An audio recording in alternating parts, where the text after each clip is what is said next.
diviem citiem aspektiem, kas vairāk salīdzinoši būs ar šo terminu, kas nāca genders vai vēl savādāk. Ja?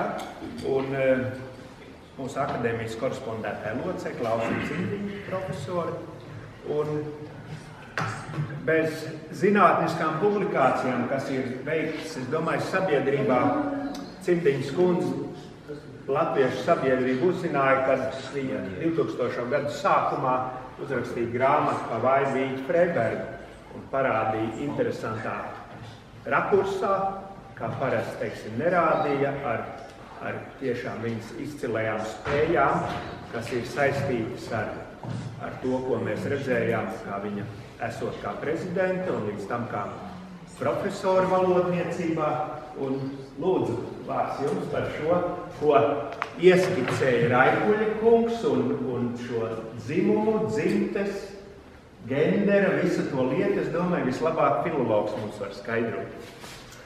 Labdien, cienītie klausītāji, pirms man jāsaka liels paldies ķīmijas, bioloģijas un medicīnas zinātņu nodaļai par uzaicinājumu šeit piedalīties. Un īstenībā pēc Raikuļa kunga šī visnotaļ kompleksajā problemātikā ievirzītā priekšlasījuma mana prezentācija, mans ziņojums īstenībā būs salīdzinoši savs, jo es runāšu vienīgi un tikai par terminoloģijas jomu. Bet es gribētu pateikt arī to, ka ar šo jautājumu es esmu sākusi nodarboties jau 90. gados, kad es pievērsos feminisma, literatūras un kultūras studijām. Un Raikuļa kunga noslēgumā bija tā kā es jūtu tādā negatīvā nozīmē lietots jēdziens tur saskaņā ar feministu, kādu tendenci vai uzskatu. Kā pētot feminismu, es esmu nonākusi pie secinājuma, ka tas ir ļoti daudzveidīgs. Tā feminisma tipoloģija ir tik daudzveidīga, un feminisms nekādā gadījumā nav dženderisms tā jēdziena negatīvā nozīmē, kāds tas tiek Latvijā lietots, jo feminisms principā uzsver šo dzimuma jautājumu, dzimumu atšķirības jautājumu, sievieti, viņas attieksme ar pasauli, valodu, literatūru, kultūru. Un, piemēram, ja jūs izdzirdat vārdu folklorists, jums liekas, vai cik labi folklorists, tā ir tik jauka nodarbošanās. Bet tad, kad jūs izdzirdat vārdu feminists, kā šīs teorētiķis sevi sauc, tad liekas, ka tas jau nav labi. Un saņemot 90. gados diezgan daudz tādas negatīvas reakcijas, kāpēc es ar to nodarbojos, jo feminisms ir visu ļaunumu sakne, tad es jautāju, bet ko tad jūs teiksiet par mediķiem, kas pēta vēža organismus? Un tieši tāpēc ar to feminismu ir jānodarbojas, lai secinātu, jo tā ir visu ļaunumu sakne, tad iestājamies vienotā frontē, bet, ja tur ir kāds racionālais kodols, tad varbūt kaut ko no tā racionālā kodola varētu paņemt. Un domājot tātad šī plašā jautājuma kontekstā, man jāsaka, ka tiešām tās feminisma studijas, attīstoties līdz šim gender konceptam, arī tā kā ir aizgājis tā kā divos virzienos. Gan kas tāds, ko sabiedrības interesēs ir vērts pārņemt no idejām un ieklausīties, gan arī tādas, kas, man liekas, ir tiešām destruktīvas. Un es gribētu teikt, ka šai problēmai tiešām ir vēsture, ja? Nes kāpēc tikai tagad Latvijā pastiprināt par šo jautājumu runā, bet šī slimība atvainojos to tā nosaukt, ja? Jau 70. 80. gados, varbūt agrīnā stadijā 60. gados, tas gender and sex, dzimtes un dzimuma jautājums ir izslimots. Un šodien jau runā par tādu parādību kā postgenderisms. Un jāteic, ka šī Latvijā, varbūt šī neizpratne lielā mērā, ir radusies tieši nevis tā paša jēdziena neizpratnes dēļ, bet tulkošanas dēļ. Nu, un runājot par to, jā, tur es laikam biju parādījusi, nenokomentēju, ka šī gada martā Labklājības ministrija kopā ar Sociālo zinātņu fakultāti organizēja šo dzimums starpdisciplināru akadēmisku diskusiju, kas bija ļoti nopietna, to var atrast arī internetā, vēl kaut kur to saiti var atrast. Un tātad šis Labklājības ministrijas uzstādījums diskusiju izsludinot bija, citēju, tā prospektīvi. Diskusijas publiskajā telpā atklāja, ka vienota izpratne par dzimumu līdztiesības iedzieniem Latvijā nepastāv. Nereti lietot termini tiek pārprast un izmantot neatbilstošā veidā, kas veicina maldinošu uzskatu un attieksmi veidošanos un veicina pat aizspriedumu rašanos. Proti, izpratne par sieviešu un vīriešu vienlīdzīgām iespējām, jo Labklājības ministrija ir atbildīga par šo jautājumu, par Eiropas dzimumu līdztiesības politikas īstenošanu Latvijā, un tātad viņu interesēs bija tad noskaidrot gan akadēmisko, gan sabiedrības viedokli. Tātad izpratne par sieviešu un vīriešu vienlīdzīgām iespējām un tiesībām, jeb dzimumu līdztiesību un tās nozīme laika gaitā ir mainījusies, un mainās arī šodien. Un mainās arī šos fenomenus aprakstošie jēdzieni. Un kas, man liekas, šajā viņu diskusijā, kas izkristalizējās būtiski, vai iespējams un vēlams vienu un to pašu jēdzienu terminu dažādās zinātņu nozarēs tulkot dažādi. Proti, vienu un to pašu lietu un fenomenu nosaukt citādi. Nav runa par to, ka definē citādi, ja? Jo cilvēki citādi definē medicīnu, citādi bioloģiju, citādi filozofiju. Tas, ka vienu un to pašu jēdzienu definē citādi dažādas nozares, piedodiet, tas ir ok, ja? Bet tas, ka vienu un to pašu parādību nosauc dažādos, es nezinu vispār. Es nezinu tādu gadījumu.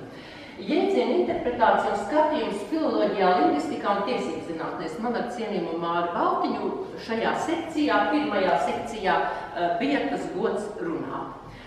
Un tālāk, ja es runāju par savu pieredzi un izjūtu, tātad manā pieredzē šis viss dzimuma un dzimtes jautājums lielā mērā ir jautājums par anglicisma genderu tulkojumu latviešu valodā, nevis par jēdzienu satura interpretāciju. Un domājamās tēmas, pieturas punkti, tātad, ko saka latviešu valodas izjūta, ko mēs saprotam, ko mēs ietveram jēdzienā dzimums. Vai tiešām tikai ģenitālijas? Vai tiešām, ko vēl tur Raibakūns teica, ja? Ko saka latviešu valodas un terminoloģijas vārnīcas? Latviešu valodas un terminoloģijas vārnīcās, teiksim, jēdzienam dzimte, jūs neatradīsiet šo dzimumu socialitātes, ja? Jūs neatradīsiet. Šī ziņā latviešu valodas vārnīca, tā valodas vārnīca ir tīra no tā, un tāds latviešu valodas terminoloģijas vārnīcas arī klasiskā izpratnē man šajā jomā nav, jo literatūrzinātnes terminoloģijas vārnīcas nav. Valodniecības pamatterminu vārnīcas nesen iznāca. Un tur arī šis jēdziens dzimte, protams, tikai gramatiskā dzimes nozīmē. Ko saka anglicisma genderu tulkošanas prakse un vai atveida citās valodās? Ko? Jo tas, ka tas ir problemātisks, tas ir izcinājums, kā tulkot. Tas ir nenoliedzami, un kā citās valodās tas ir darīts. Un tagad padomājiet, es neesmu to socioloģiju iztaisījis, bet gramatiskās dzimtes kategorija nav visās valodās. Tādā gadījumā, ko dara tās valodas, tās valodu vides, kur vispār nav iespējams paņemt gramatisko kategoriju, jo tādas vienkārši nav. Varbūt valodnieki, varbūt Mārs Beltiņš tieši, ka tik traki nav kaut kas ir. Un tad es gribu teikt, ka 2003. Gadā es tiku pieaicināta, un tur vēl bija arī pāris Republikam Jānis Veišs, tā kā es ar tiem feministu jautājumiem jau nodarbojos, tika sagatavota dzimumu līdztiesības principu integrēšana praksē rokas grāmata. Un tur autori bija ārzemniece, un tulkojuma autortiesības bija ANO, un tur tātad tika panākta šī vienošanās, ka principā, redziet, virsraksta līmenī ir dzimums, tomēr, un virsraksta līmenī dzimuma līdztiesības principu integrēšana praksē, angļu valodā tas bija gender mainstreaming. Gender mainstreaming rokas grāmata, un viņi to gender mainstreaming, lai iztulkotu, ja, bija vajadzīgs angļu valodā 2 vārdu vietā, latviešu valodā vajadzīgi 5 vārdi, ja. Un tad jūs varbūt zināt arī to, ka pastāv darbojas, starp citu Viļņā, Eiropas dzimuma līdztiesības institūts, European Institute for Gender Equality Viļņā. Tā kā īstenībā Eiropa mūs nespiež, ja, Eiropa mūs nespiež, un šie politikas dokumenti mums nekādā gadījumā nespiež to jēdzienu gender, sociālās kategorijas nozīmē, tulkot kā dzimte, nespiež. Tā iniciatīva ir nākusi no citurienes. Un tad no tās pašas rokas grāmatas 2003. Gads tur ir terminu skaidrojums te rokas grāmatā. Citēju, dzimums šajā rokas grāmatā bioloģiskā pazīme, gan kā bioloģiskā pazīme, gan sociālā, no sabiedrības uzskatiem, attieksmēm un uzvedības normām izrietoša parādība. Dzimuma sociālās attiecības starp dzimumiem ir vīriešu un sieviešu attiecības, kas risinās noteiktā sociālā vidē, piemēram, darbā, uz ielas, ģimenē. Dzimuma sociālās attiecības nav vienādojamas ar dzimuma attiecībām, jeb seksuālajām attiecībām.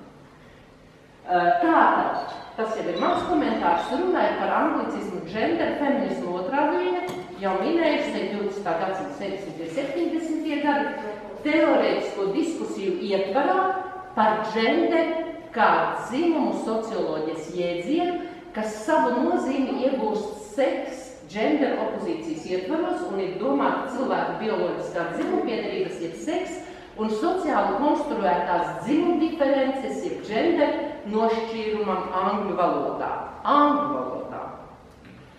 Un angļu valodā izrādās tas nošķīrums bija vajadzīgs, mēs tālāk redzēsim. Tas, ka cilvēks ir biosociāla būtne, atvainojas to, ka marksismā mācīja. Mēs tad visi esam bioloģisku un vēsturisku materiālu studējuši. Un tur tā bija viena no pamatēzēm, ka cilvēks ir biosociāla būtne. Nu, mēs nevaram. Un īstenībā Rēklikums ļoti drosmīgi, viņš kaut kā to dzimti bija. Es nevaru tādu fenomenu, kas ir tā dzimte, ja? Es viņu tā nevaru noteikt. Gender roles theories. Dzimumu sociālo gender roles, gender theories. Latviešu valodā tas būtu dzimuma sociālo lomu teorijas. Dzimuma sociālo lomu teorijas. Redziet, labāk ļaujiet man brīvi nerunāt, jo pretējā gadījumā es ļoti aizrunāšos tikpat, cik Rēklikums, bet mums ir jāsteidz.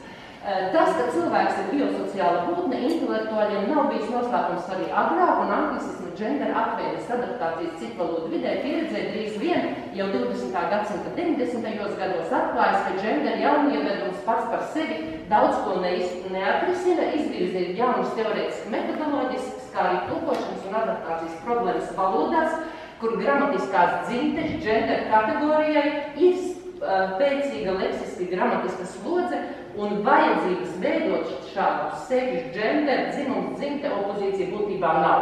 Piemēram, Karinas Viderbergas raksts Translating Gender, kas ir publicēts jau 1998. gadā,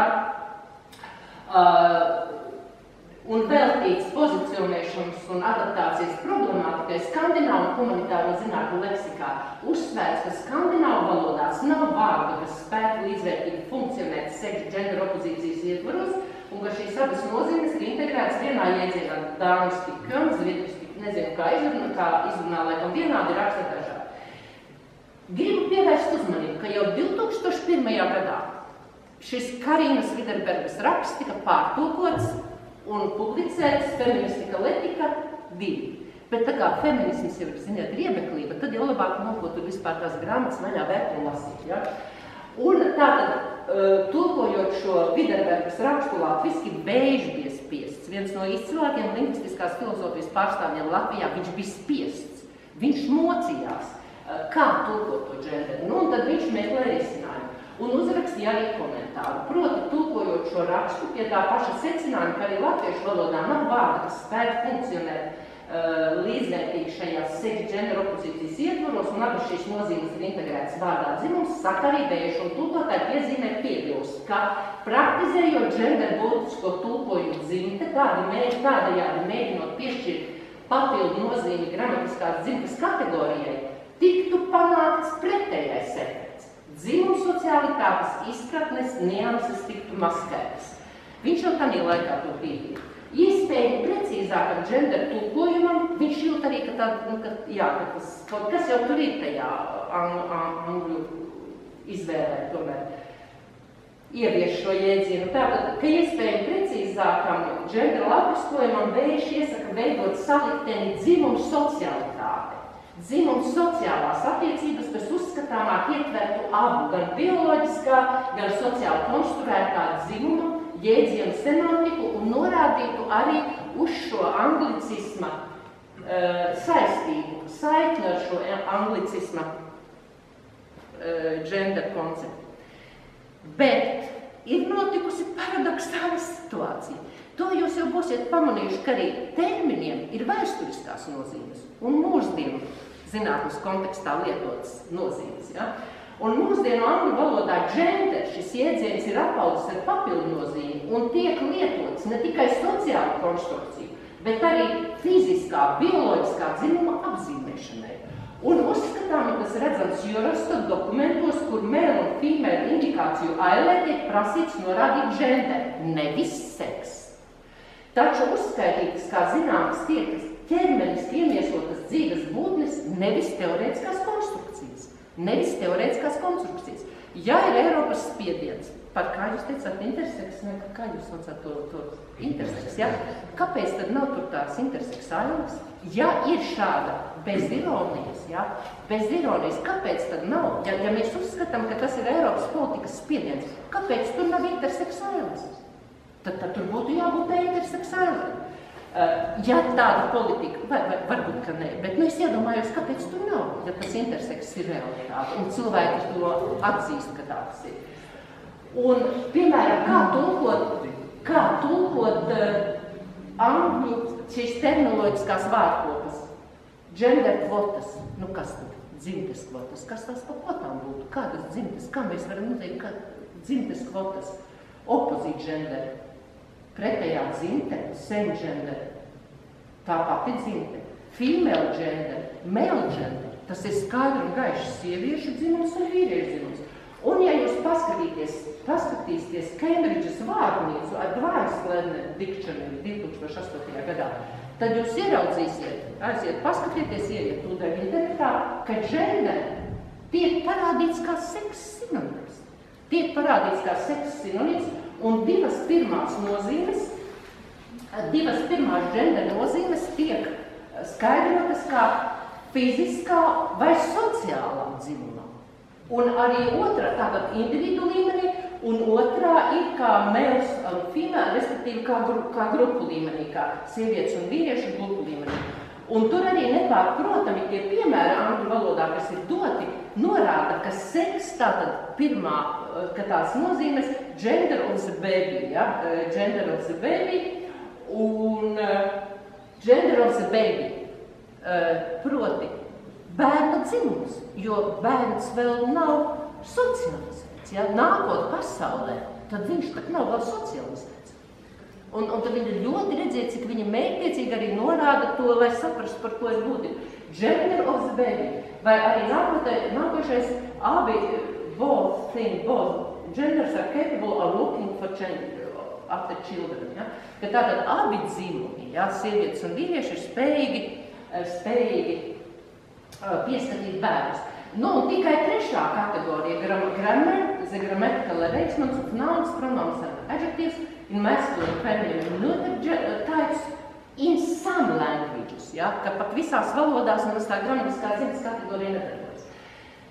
Izvēloties gender burtisko tulkojumu dzimte, latvieši ir bijuši unikāli, jo ne tikai slāvi, bet arī brāļa lietuvieši tulko kā litis, tātad dzimums, vācieši kā geschlecht, tātad dzimums, krievi pie sava pola, tātad dzimums, vai pārņemot akadēmiskajā, teorētiskajā diskursā netulkojot.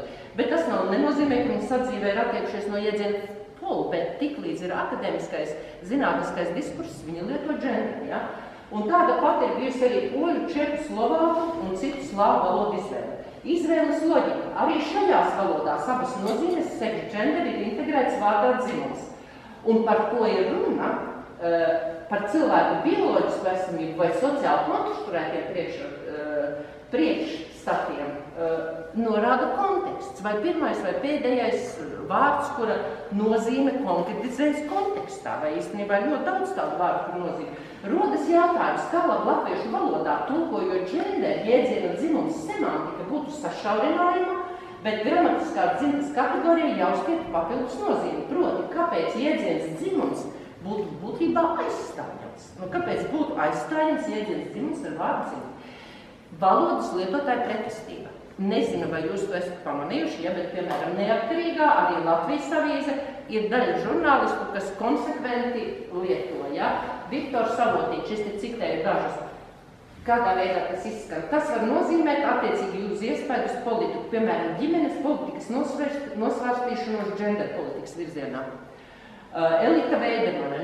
Elita Veidemane vispār aptrakusi ar šito viņai. Kas būs dženderisma ideoloģijas? Es tur tikai, tās vārdu kopas dženderisma ideoloģijas nekaunīga uzspiešana Latvijai vai genderismu plānprātības, tās es vakardien izlasīju. 17. vakardien varat genderismu plānprātības, es negribu jaukties politikā, jo es speciāli uz ko ir attiecināti tie neatkarīgās rakstas nerunāju. Un Jānis Vanks, Atliekla Liedves, tas starp citu bija domas prediķī 2000 valsts svētkus prediķī. Atliekla Liedves, kad cilvēkam nav tradīcijas, nav reliģijas, nav dzimuma, tikai dzimte. Un tad izrādās, ka arī mākslinieku aprindās Jurijāna Silakaktiņa, komentējot Balles Savajā, iestudēju Tallinas operas teātrī, viņa saka, tas bija visprofesionālākais iestudējums, bet vairāk tādas genderu rotaļas, ko ar to saprast. Un šeit klātsošais viss arī psihoterapeits Iespējas Rudzītis, viņam vesela virkne rakstu ir, kur viņš ar to genderismu runā. Bet redziet, tas, man liekas, ka mums ir tik neveiksmīgs tas gender adaptācijas latviešu valodā, ka tas tik nekonsekventi un īstenībā mēs nesaprotam, kas ar to domāts, ka tas genderisms tā kā tāda negatīva ideoloģija tiek saprasta. Viss, kas ir saistīts ar šīm iespējams potenciāli nelabvēlīgām tendencēm, dzimumu audzināšanā vai tā tālāk, tas tā kā būtu tāda Eiropas genderisma ideoloģija, bet es nezinu, ka tāda vispār būtu, ka tas ir atkal no šīs nesaprašanas. Un kur vēl ir problēma? Kāpēc krievu citās valodās anglicismu gender netulko? Tāpēc, ka tas gender ir ļoti produktīvs, un tur ap to zinātni ir radušies ļoti daudz citu iedzieni, piemēram, genderolekti. Pēc analoģijas ar dialekti, kā jūs tulkosiet, vai genderization, vai gender, vai post-genderismu. Un es atvainojos, te man ir kļūdas, jo tagad pēc analoģijas ir postfeminisms, poststruktūrālisms, postmodernisms, kas tik viss nav, ja? Es domāju, jāpaskatās, vai nav postgenderismu, un ir. Un es atradu vakar veselus 2 avotus ar postgenderismu. Un uzreiz tad Baltiņa kungam, kādus tad viņš mums ieteiks tagad, kā tulkot postgenderismu, jūs nevarat sākt domāt. Tātad postgenderisms, un te jūs redzēt arī tas postgenderisms, tā kā es atradu pirmo to jēdzienu lietošanu 1983. gadā, ja? Tas postgenderisms ir citādi nekā 2001. gadā. Tātad 1983. gadā postgenderisms piedāvā utopisku un futuroloģisku ideju par pasauli bez dzimuma un pasauli bez dzīšanas. Cilvēka dabas galējā transformācija dod iespēju pat apaugļoties krūtsbarošanu un grūtniecību, un tādējādi, piemēram, viena sieviete varētu apaugļot otru sievieti, vīrieši un nedzemdējušas sievietes varētu producēt pienu, apaugļot lošu un varētu pārstādīt ar sievietes, gan vīriešu ķermenī, kur jau mēs bildi redzējām un tam līdzīgi. Bet tātad jaunākais postgenderisms sevi piedāvā kā telpu, kur kritiski izvērtē gender teorijas un jēdzienu lietošanas prakses. Tātad Karavejas skatījumā tā nav tikai futuroloģiska prognoze, drīzāk ironiska metafora. Drīzāk postgenderisms, drīzāk ironiska. Mūsdienu pētījumi arī feminismu kultūra filozofijā uzsver, ka sievietes ķermenis ir bioloģiski dots. Es tagad runāju tikai par sievietes ķermeņiem, es tikai ar feminismu studijām nodarbojos, ar maskulinitātes studijām ne. Teorētiskā līmenī. Tātad mūsdienu pētījumi feminismu kultūra filozofijā uzsver, ka sievietes ķermenis ir bioloģiski dots un tajā pašā laikā kultūrzīmi piesātināts. Un kā citējums, kā cilvēki mēs dzīvojam un piedzīvojam savus ķermeņus, kā ar nozīmi piesātinātus, nevis vienīgi tukšus bioloģiskus priekšmetus. Introduction to feminist philosophy arī jauns. Uzdrošinās apgalvot, ka tulkojot gender latviski, vārds dzimums būtu loģiskākā izvēle vai iezīmējot saikni ar anglicismu gender konceptu, vēja piedāvātā dzimuma socialitāte, vai pat arī šī gender teorētiskā diskursā pārņemšana. Jo iedomājieties, vai tas labi skanēja, piemēram, žanrs, vai taču ir mums tādi termini, ļoti daudz, kas ir pārņemti ar tādām nelabskanīgām asociācijām, bet ir dzīvo un izdzīvo, jo man liekas, ka terminoloģiskā precizitāte ir svarīgāka par citām lietām. Nu, mans pienākums ir pateikt, ka es biju spiesta atgriezties pie šī koncepta, piesakot grantu Eiropas ekonomiskās zonas un Norvēģijas grantu programmas ietvaros, kur gender ir viena no prioritātēm. Un, ziniet, ja raksta angļu valodā, nav problēma. Vispār nav problēma. Ja tu savus zinātniskos rakstus raksti tikai angļu valodā, pucē gender un no konteksta var saprast, par ko ir runa.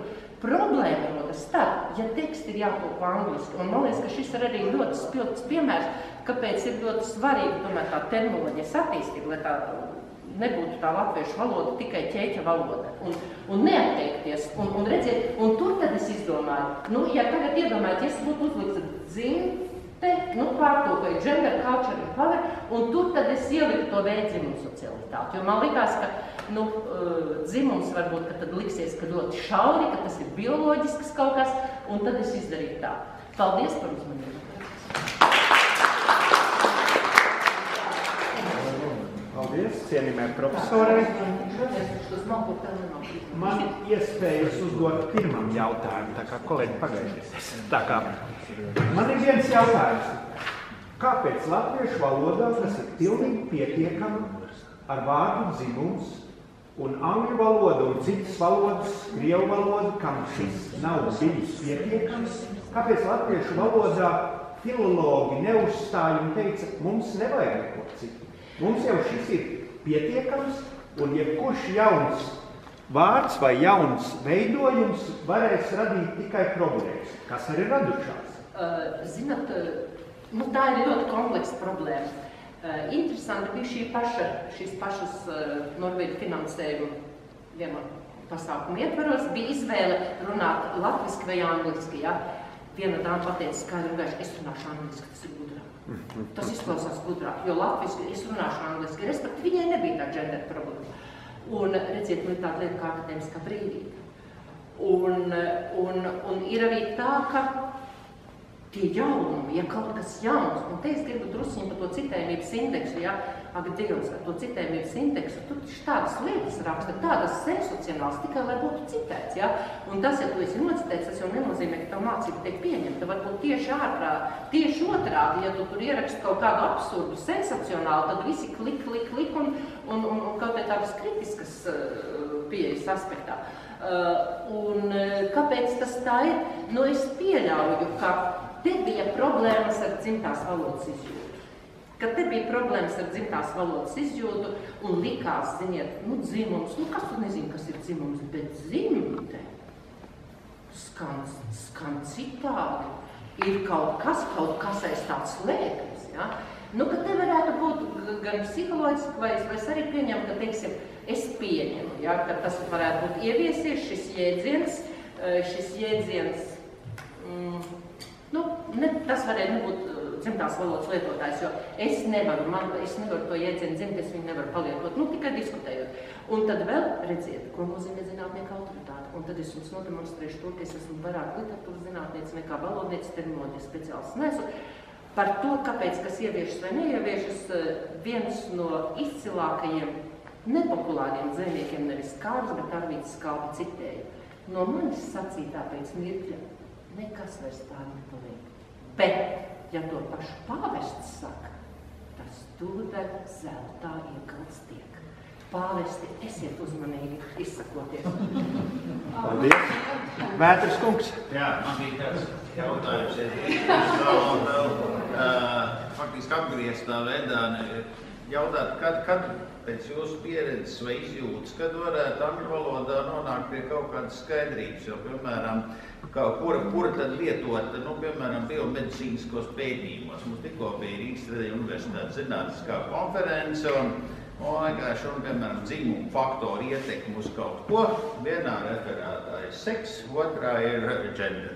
Un faktiski mūsu latviešu autori tulko tā, un arī tā kā diskusijas, bet neviens nesaprot, kad pie kā nonāk. Vienkārši, vai ir kaut kas sagaidāms, vai mums būtu jāvienojas, kā mēs to tulkojam Latvijā, lai mums nebūtu pārpratumi, un attiecībā par to anekdotiskiem gadījumiem, kamēr atbildi tiek domāta. Es domāju, ka problēma ne tikai angļu valodā ar seksu kā dzimumu, bet arī krievu valodā. Es ļoti labi atceros stāstu par vienu padomu laika rakstnieku, kurš anketā, kur bija rakstīts polu, viņš rakstīja par ketnīti. Tā kā tas ir. Nē, bet tas kā labi, tas labi. Es nezinu, es domāju, ka tais bioloģijas un medicīnas zinātnēs, un ja tā medicīna jau arī viņi strādā gan ar cilvēku miesu, gan ar garu, vai ne? Nē, tā jau tur tomēr diezgan bioloģiski. Tur par kāru arī pētījumos vispār nav, bet viens saka tā, viens tā. Es domāju, ka medicīna varētu būt joma vismaz daļā medicīnas nozara. Medicīna arī nozars vairāks, ja, protams. Varētu būt diezgan šķingrs, iespējams diezgan stingri nošķirt, kas ir tas tomēr seks.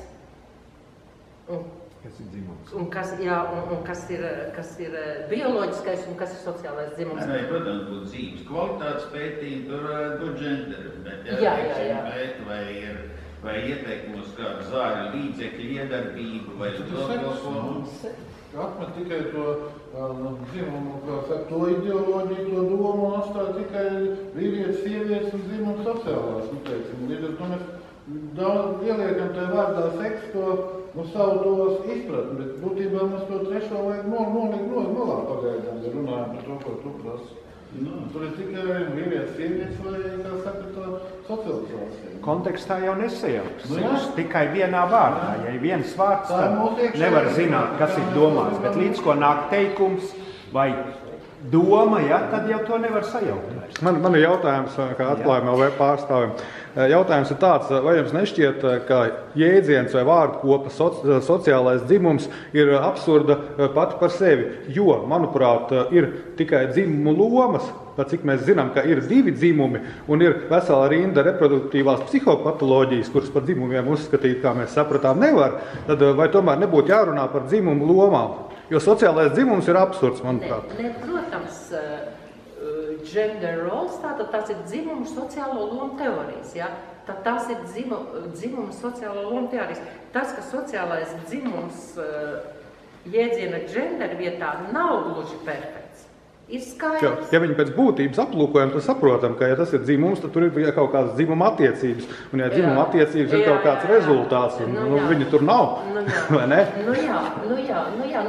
Tāpēc jau mēs šeit esam, ka tā problēma pastāv. Tā kā man vārdu nedod, es vienkārši uzdošu jautājumu. Feminisms, vai es pareizi saprotu, ka feminisms ir slimība, pēc jūsu vārdu? Ko jūs? Arī zinātnieki izskatās nevis pēc manis, ja? Nevis pēc maniem uzskatiem, arī zinātnieki var lietot metaforas, lai novadītu domu līdz klausītājiem. Es pieļāvu un izteicu par to, kāpēc pētīt vai nepētīt. Ja feminisms ir kaut kas slims un ļaundabīgs, tad tieši tāpēc tas ir jāpēta. Pieminot analoģijā, piemēram, ar vēža slimniekiem vai ar psihiski slimiem cilvēkiem. Ja tas ir kaut kas negatīvs, tad to vairs nedrīkst pētīt. Tā bija mana atbilde tiem, kas uzskatīja, ka ar feminismu nav jānodarbojas, ka godīgai latviešu sievietei ar feminismu studijām nav jānodarbojas. Bet šīs feminismu studijas man ir novedušas līdz šīm atklāsmēm, ņemat pa labu vai pa ļaunu, bet tā nu tas ir. Un tad nākamais jautājums tieši par genderu. Krievu valoda bija izmanto dāla pogu genderu, bet jautājums Latvijas Universitātes antropoloģija Aivīta Putniņa, viņi izmanto vārdu genderu tieši kā sociālais dzimums. Kā genderu vai kā dzimti viņa izmanto? Genders dzimti. Viņai jā. Vai dieniņ, un tad ko es vēl jums arī, to es varētu teikt par to seksu un genderu, tas gan genderu, gan dzimte, ja, ka arī Eiropas politiskajos dokumentos, vismaz tajā grupā rekomendējošā Gender and Science and Innovation, viņi tagad lieto gender vai otrādi, ar to slash, ar to šķērsvītru, sex, gender. Un tieši šo diskusiju dēļ, kā tulkot, kā lietot, ka ka lietot to šķērsvītru. Un tur, protams, tā ir atšķirība, vai putniņa lieto dženderi, latviešu valodā netulkojot, vai viņa lieto dzimti, tās ir divas dažādas lietas. Iespējams, ka viņa netulko. Viņa izmanto dzimti. Jā, un tas ir jautājums, tas, ko es sākumā izvirzīju, vai tiešām var būt tā, ka vienu fenomenu sauc dažādās zinātņu nozarēs dažādos vārdos. Nav runa to, ka dažādi definē, bet dažādos vārdos, man liekas, ka tas nav gluži labi. Man liekas, ka tas nav labi. Jau 50 gadus pastāv genders un joprojām nevar latviski iztulkot. Bet krievis kāpēc nemaz netulko? Ne, viņi netulko. Jā, tāpēc, ka genders atšķirās no dzimuma, bet viņš ir mākslīgs vārds. Viņš ir izveidots angliski mākslīgs vārds, vismaz man tā liekas, kas ir tagad visa pasaule mēģina, droši vien ne latviešu valoda ir vienīgā, kas ar to nodarbojas. Es domāju, tagad ir īstais laiks dot vārdu Mārim Baltiņkungam, kas ir Latvijas Zinātņu akadēmijas terminoloģijas komisijas priekšsēdētājs, medicīnas zinātņu doktors, kas zina par šo bioloģiju tikpat labi kā Raipuļkungs, varbūt pat vēl labāk, kas ir tagad zina par šīm terminoloģijas lietām, un es domāju, viņš varēs uzlikt dažus punktus un akcentus tādus.